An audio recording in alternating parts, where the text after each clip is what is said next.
आप जानते हैं हमारे मन में इतनी कैपेसिटी है आज के आप कुछ चीजों को स्टोर करके रख सकते हो। मैंने एक दिन एक आदमी के साथ में बैठा हुआ था, हम बात कर रहे थे, तो तीसरा व्यक्ति हमारे बीच में आके बैठ गया मेरे ऑफिस में, और वो 5 मिनट बैठा और उठ के चला गया। तो मुझे पता था वो किसी काम से आया था मेरे ऑफिस में, पर वो काम बता के भी नहीं गया, ऐसे ही चला गया। तो बाद में मैंने कॉल उसको रिंग की, मैंने कहा ब्रदर आप ऐसे ही चले गए? बोला हाँ मेरे को मजा नहीं आ रहा था। जानते हो इशू क्या था? हम एक ऐसे भाई के बारे में बात कर रहे थे, अच्छी बातें कर रहे थे, जो उसको पसंद नहीं था, और वो ये उसे अनकंफर्ट कर रहा था अंदर से कि नहीं यार। आप देखो कभी कभी परमेश्वर आपकी गंदगी दिखाने के लिए कभी कभी आपको ऐसी प्लेसेस पे लेके जाता है कि ये शो कर दे कि आपके हार्ट में क्या है। क्योंकि बाइबल बताती है जो इंसान मन में रखता है वही उसके मुंह पे आता है। अब देखो आपके अंदर भी कोई तो अनुभव जिंदा होगा आज तक, पास्ट का या तो कुछ दिन पहले, कोई ना कोई चीज है जो आपके अंदर है और जो चीज आपको चला रही है।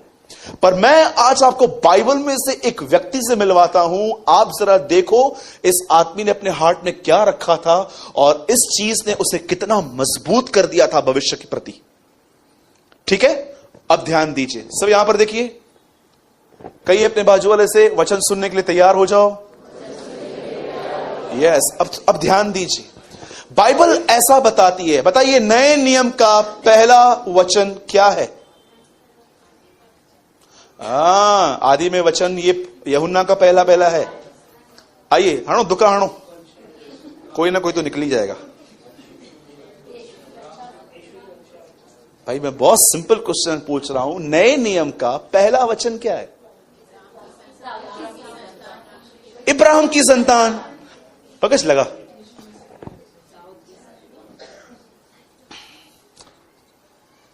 सब देखिए कौन है?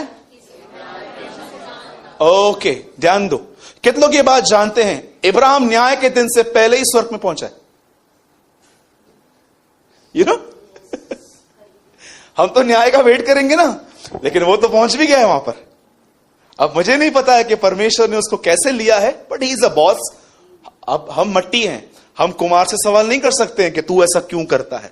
हम मट्टी हैं, वो हमको पॉट बनाए, मटका बनाए, जार बनाए, कुछ भी बनाए, वो उसकी मर्जी है, आप उसको सवाल नहीं कर सकते हैं। हां, आप एक चीज हमेशा याद रखो, जब आपको कुछ चीजों के आंसर न मिले तो आप समझ जाओ कि आपके पास कप है और वो समुंदर है, समुंदर कप में नहीं आ सकता है।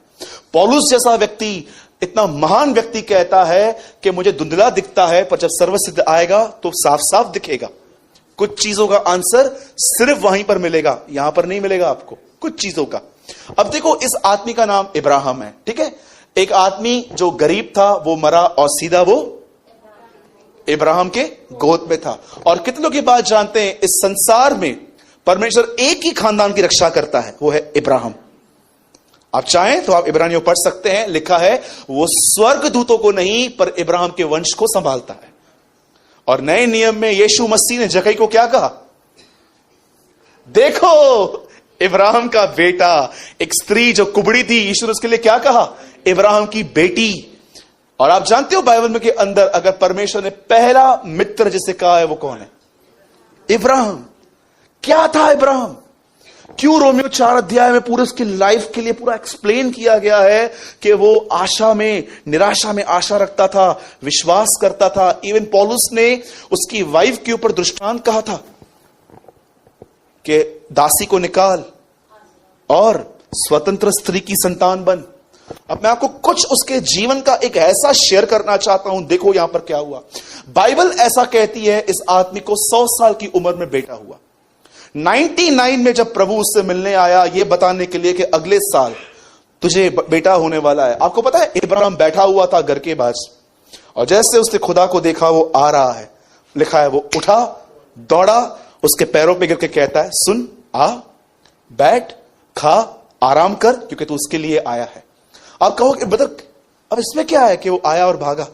आप बिलीव कर सकते हैं 24 साल से एक व्यक्ति की दुआ नहीं सुनी गई है, पर वो आज भी खुदा को देख के भागता है हम में से कोई कि 24 साल से कोई बदलाव नहीं आया है, पर आज भी जब वो परमेश्वर की तरफ देखता है वो दौड़ता है।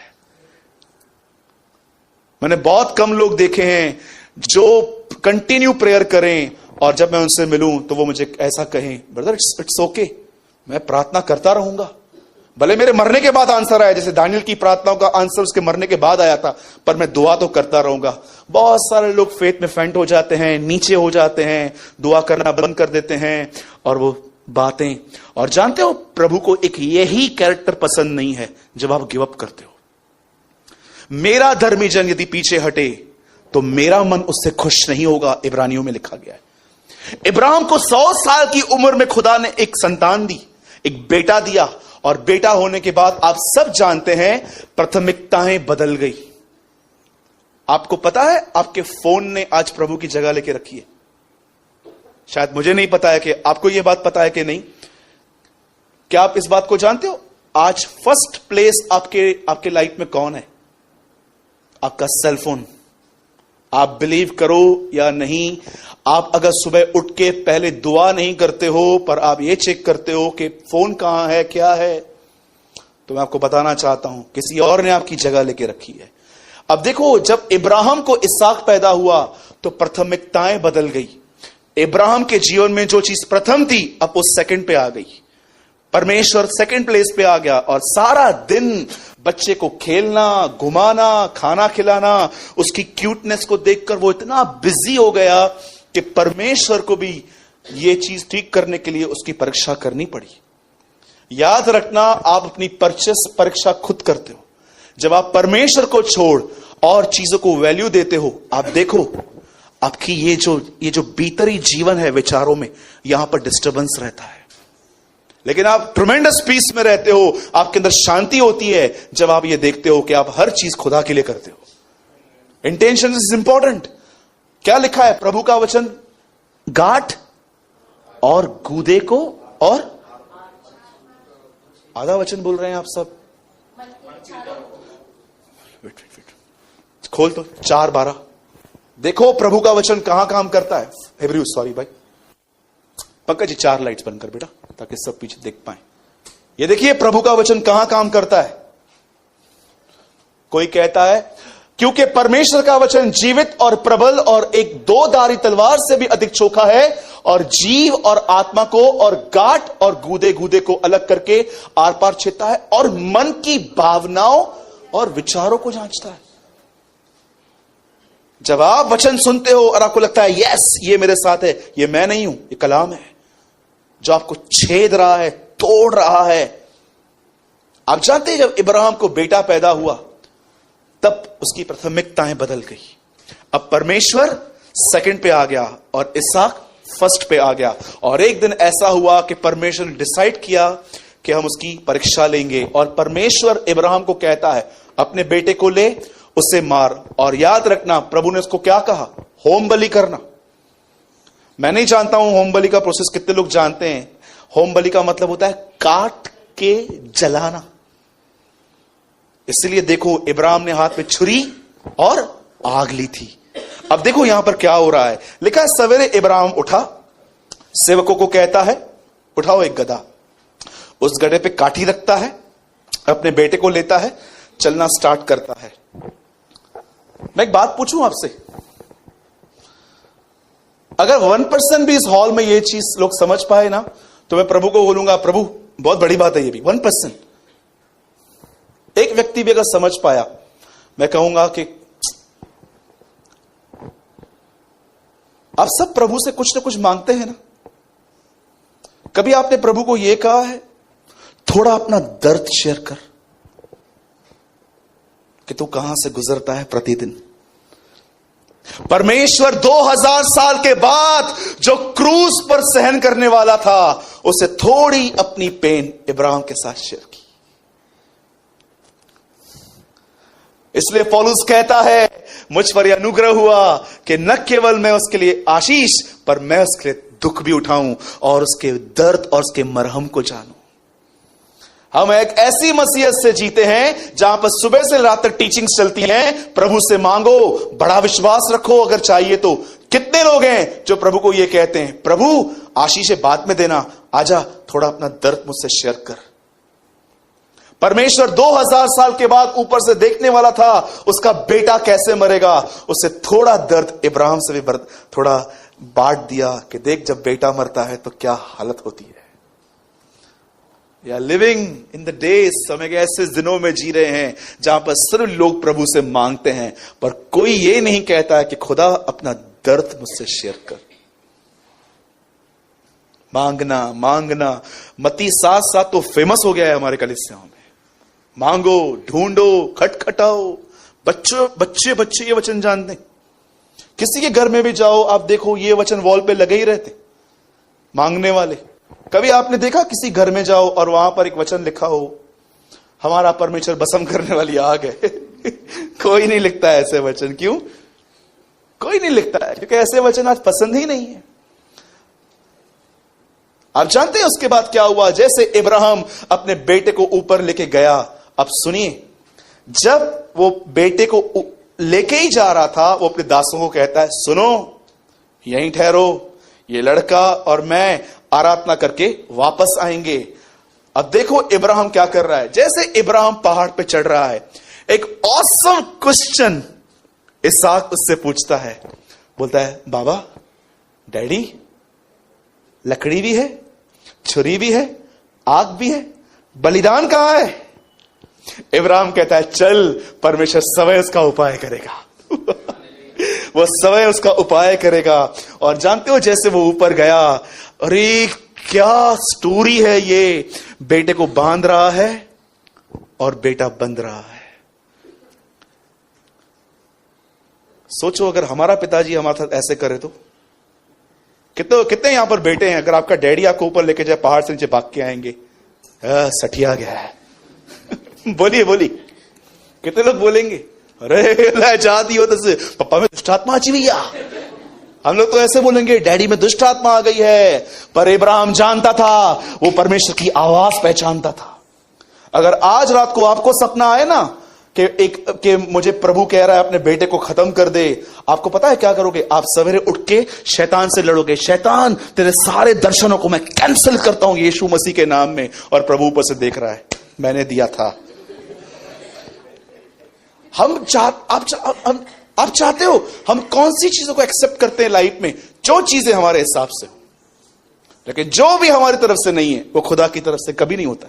हम ऐसे सोचते हैं। आप सोचो इब्राहिम समझा कैसे होगा, कितनी ट्रमेंडस, क्या संबंध है उसका प्रभु के साथ कि वो एक एक चीज समझ पा रहा है। उसको प्रभु कहता है, इब्राहिम इब्राहिम। जानते हो क्या कहता है? हां मैं यहां हूं। क्या अवेलेबल है वो प्रभु के लिए। इधर लोग 10 मिनट की दुआ के लिए अवेलेबल नहीं है। खुदा सुबह से 3 बार उनको बोलता है, दुआ कर दुआ कर दुआ कर। वो बोलते हैं वेट वेट वेट। मनुष्य 2 बार कहता है और इंसान 1 बार भी उस पर चित्त नहीं लगाता। अय्यूब में लिखा गया है। कभी आपने प्रभु की हैबिट देखी है पुराने नियम में? मूसा, हे मूसा। सैम्यूल, हे सैम्यूल। ये कौन बोलता था पुराने नियम में? यहोवा परमेश्वर। एक दिन यहोवा परमेश्वर यीशु मसीह के शरीर में हमारे बीच में आया और मार्था को बोलता है, मार्था, हे मार्था। हैबिट सेम है, सेम आदत है उसकी आज भी। आज भी 2 बार ही पुकारता है। कितने लोग हैं यहां पर, सच बताओ? चेतन, ओ चेतन, 4 बजे सोया है मैं, अभी क्या उठूं 7 बजे? सोने दे, 9 बजे के बाद आना। सो जाते हैं। यहां पर बहुत सारे लोग बैठे हैं, आपको नींद से इतना प्यार है, इतना प्यार है कि पूछो मत। आपकी सेटिंग हो गई है, 8 घंटे नींद नहीं मिली ना तो मुझे सर में दर्द पड़ेगा। मैं आपको बताना चाहता हूं, मैं 5 या 6 घंटे सोता हूं। Trust me. मुझे पता है कि मुझे प्रेयर अगर सुबह में नहीं हुई तो मैं वैसे नहीं कर पाऊंगा जैसे दोपहर में, जैसे सवेरे की जाती है। आप जानते हो जब इब्राहिम ऊपर गया और जब अपने बेटे को मारने ही वाला था, प्रभु ऊपर से कहता है, डोंट टच हिम, ऐसे छूना मत। उसके बाद प्रभु उसको कहता है, अब मैं निश्चय जान गया हूं कि तू मेरा भय मानता है। उसके बाद लिखा गया है, पीछे झाड़ी में एक मेढ़ा था, वहां पर उसके सींग जो थे ना वो एक जगह पे फंसे हुए थे और उसने उसको बलिदान किया। अब मैं आपसे एक सवाल पूछता हूं, एक आदमी इतने बड़े बलिदान के लिए तैयार कैसे हुआ? जानते हो क्यों तैयार हुआ? पंकज, पहले वाला वचन लगा। इस वजह से, क्योंकि उसने विचार किया कि परमेश्वर सामर्थी है कि मरे हुओं में से जिलाए, सो उन्हीं में से दृष्टांत की रीति पर वह उसे फिर मिल गया। अब मैं आपसे पूछना चाहता हूं, उससे यह प्रकाशन कैसे मिला? ये गॉड इज अ माइटी।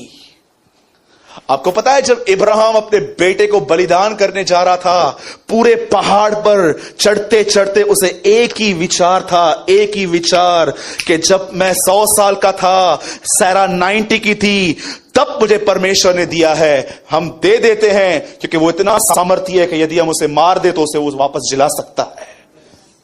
ये ख्याल था उसके अंदर। इब्राहिम ने 25 साल पहले जो अनुभव पाया था, उसने वो अनुभव अपने हृदय में रखा था। हम क्या रखते हैं? सिर्फ बर्थडे मेमोरीज, हेट्रेट, किसी ने बुरा चला, कहां पर पार्टी हुई, कहां शाटी हुई, कभी ये हुआ।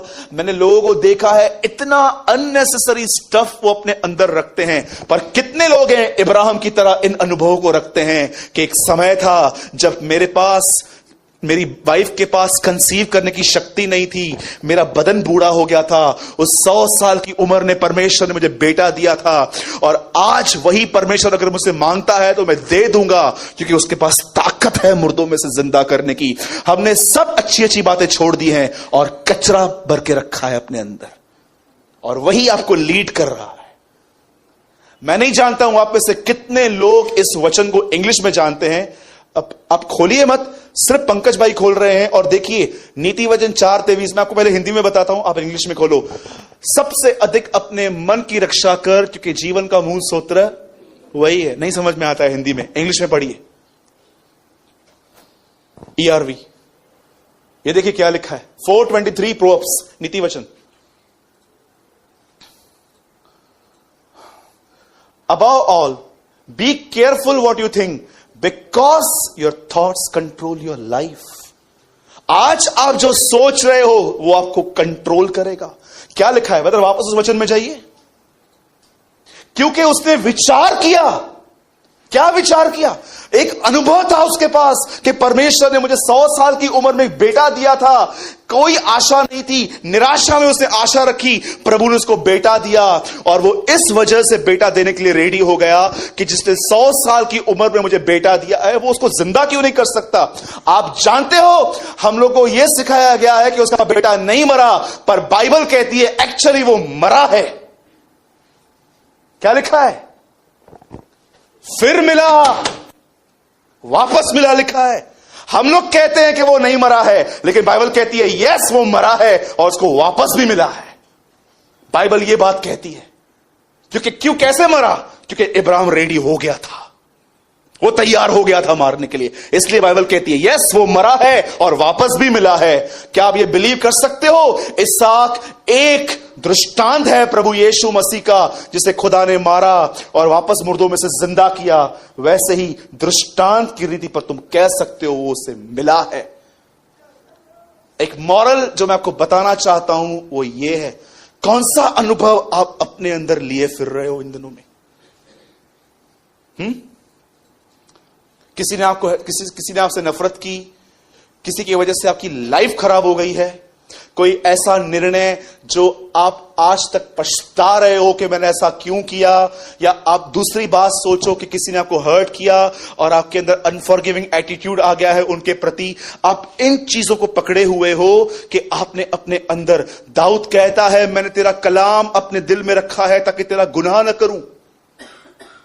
एक आखिरी वचन मैं आपके सामने प्रेजेंट कर रहा हूं और उसके बाद हम सब खड़े हो जाएंगे। Brother read Colossians 3:16। मैं चाहता हूं आप इस वचन को देखो। मैं सिर्फ ये वचन समझाने के लिए आपको आज इतने सारे वचन खुलवा रहा हूं। 3:16, मसीह के वचन को अपने हृदय में अधिकाई से बसने दो, गंदे अनुभवों को छोड़ दो। एक परमेश्वर के महान दास ने कहा, कितनों ने तुम्हारे साथ बुरा किया भूल जाओ, और जितनों के साथ तुमने अच्छा किया वो भी भूल जाओ। ये दोनों अनुभव बहुत हर्ट करते हैं लाइफ में। किसी ने आपको कुछ बोला, किसी ने आपसे कुछ लिया और वापस नहीं किया, किसी ने आपको कुछ क्या कहा, किसी ने आपको बैकबाइट किया, जब आपके सामने ये बातें आए ना, मरे हुए हो जाओ उस समय। एक दिन मेरे ऑफिस में कॉल आया, मैंने उठाया तो एक आदमी मुझे बता रहा था दूसरे आदमी के लिए कि ब्रदर ये आपके लिए बहुत कुछ बोलता रहता है। आप बिलीव कीजिए, मैंने उसको बोला मैं तेरे बाद में कॉल करता हूं। मैंने रख दिया। 2 मिनट तक मेरा मन चल रहा था, यार गलती भी नहीं की, ऐसे ही कर रहे हैं। और 2 मिनट के बाद मुझे प्रभु ने कहा तू मरा हुआ है? मैंने कहा हाँ प्रभु, मरे हुए आदमी में कुछ नहीं होता है। तो मसीह के साथ मर गए। इस हॉल के बाहर आप बाहर जाओ, किसी को बोलो यीशु मसीह आपके लिए मरा है, कौन यीशु, कौन यीशु, ऐसे बोलेंगे। हॉल के बाहर लोगों को यह नहीं पता है कि कोई उनके लिए मरा है। और जानते हो इस हॉल के अंदर बहुतों को यह नहीं पता है कि जब यीशु मरा तो वो भी मरे।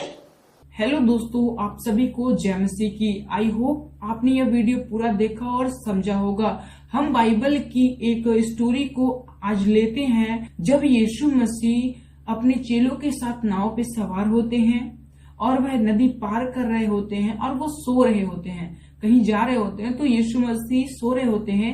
अचानक रात को आंधी तूफान लहरें उठने लगती हैं, जिसको देखकर चेले सहित वहां पर उपस्थित उस नाव में उपस्थित हर एक व्यक्ति डर जाता है और भागने लगता है और चिल्लाने लगता है कि अब हम मरने वाले हैं, अब हम जीवित नहीं रहेंगे, मर जाएंगे, लहरें हमें मार देंगी, तूफान हमें ले डूबेगा, नावें डूब जाएंगी, उसके साथ हम भी डूब जाएंगे, मर जाएंगे। ऐसा कहते हुए यीशु के चेले और काफी सारे लोग भाग रहे होते हैं और इधर उधर दौड़ रहे होते हैं बचने के लिए। तभी एक चेला यीशु मसीह के पास जाता है और कहता है, देख तूफान उठ रहा है, आंधियां चल रही हैं, लहरें ऊपर को उठ रही हैं, हम लोग मरने को हैं, हम मरने जा रहे हैं। तभी यीशु मसीह उठते हैं, सबसे पहले वो चेलों को डांटते हैं, कहते हैं कि हे अविश्वासी। उसे इस प्रकार से कहते हैं कि अल्पविश्वासी, अल्पविश्वासी उसे कहकर संबोधित करते हैं उस चेले को और डांटते हैं। और जब उसे डांटकर आगे बढ़ते हैं तो वह खड़े होते हैं और आंधी और तूफान को डांटते हैं। तुरंत आंधी और तूफान शांत हो जाती है। यह सुनकर चेले और वहां पर उपस्थित हर एक व्यक्ति सोचने के लिए मजबूर हो जाता है कि ऐसा कैसे हो गया। चेलों के मन में चल रहा होता है, वो कहते हैं कि ये कौन है जिसकी बातें आंधी और तूफान भी मान रहे हैं। तो यीशु मसीह उस समय कुछ नहीं कहते हैं, लेकिन यहाँ पर यीशु मसीह ने उन्हें डांटा क्यों? यीशु मसीह चाहते थे कि ये जो तूफान आया है इन्हें मेरे चेले शांत करें, मेरे चेले उसको शांत करें, क्योंकि वो मेरे साथ रहते हैं और अगर उनका मेरा पर विश्वास है तो वो मेरे नाम से इसे शांत करें। लेकिन उन्होंने ऐसा नहीं किया, इसलिए यीशु मसीह ने उनसे डांटा कि तुम्हें यह काम खुद करना चाहिए, बट तुम मुझे उठा रहे हो, मुझसे काम करा रहे हो, अभी तुम तैयार नहीं हो।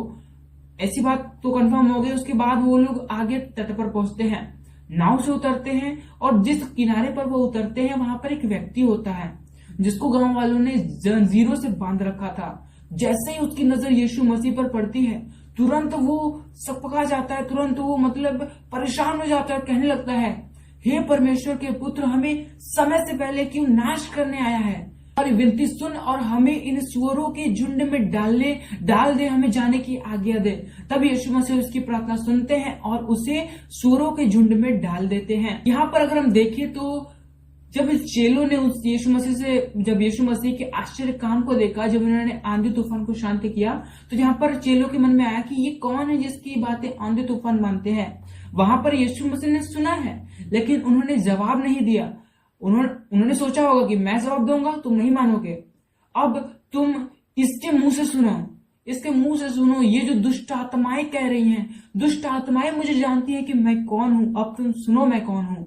तो यहाँ पर यीशु मसीह ने सुनाया। तो आज के वीडियो का कंटेंट ये था कि यहाँ पर जब यीशु मसीह नाव पर थे तो वो शांत थे, सारे के सारे चेले परेशान थे, मन में चल रहा था मर जाएंगे, डूब जाएंगे, खत्म हो जाएंगे, लेकिन यीशु मसीह शांत थे क्योंकि उनका मन स्थिर था, उनका मन नहीं चल रहा था, उनका मन परमेश्वर में स्थिर था। इसीलिए अगर आज के समय हमारा मन परमेश्वर में स्थिर नहीं है तो हमारा मन भटकेगा, हम भटकेंगे और हमारा ऐसा ही जीवन बीतेगा। लेकिन अगर हमारा मन परमेश्वर में स्थिर रहेगा तो हम स्थिर रहेंगे और हमारा मन भटकेगा नहीं और हम परमपिता परमेश्वर में बने रहेंगे। आई होप आज की वीडियो का संदेश आपने समझा होगा। तो आज की वीडियो यहीं तक, मिलते हैं नेक्स्ट वीडियो में। तो आप सभी को जय मसीह की, प्रेज द लॉर्ड। आप हमारे चैनल पे जाकर विजिट कर सकते हैं, काफी सारे शिक्षाओं की वीडियोस आपको हमारे चैनल पर देखने को मिल जाएंगे। जाकर आप देख सकते हो, आपको हमारे चैनल पर काफी सारे वीडियोस देखने को मिल जाएंगे। तो मिलते हैं नेक्स्ट वीडियो में।